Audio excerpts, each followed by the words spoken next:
ఆర్తనాదాలు చేస్తే నోవహు వాడ తలుపులు తెరవలేదు. నూనెతో వచ్చాం బాబు అంటే యేసయ్య ఇక్కడ తలుపులు తెరవలేదు. ఇప్పుడు నా ప్రియుని కొరకు తలుపు తీర్చానంటే ప్రభువు ఆగలేదు.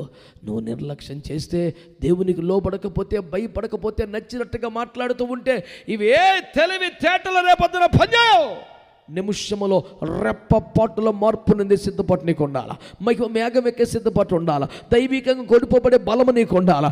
ఎక్స్ట్రా తైలము నీ దగ్గర ఉండాలా. మెలకోగలిగిన ఆత్మ నీ దగ్గర ఉండాలా. పరిమళ క్రియలు పూర్తి చేసే అనుభవం నీ దగ్గర ఉండాలా.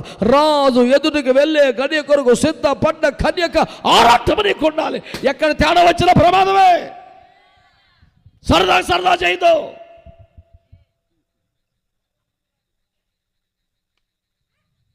కాబట్టి మీకు ప్రకటిస్తున్నాను ఈ రాత్రి, మీరు నమ్మవలసిన సువార్త ప్రభువైన యేసు రెండవ రాకడ. మీరు ఇతరులను ఆదరించవలసిన సమాచారం యేసయ్య రాకడ.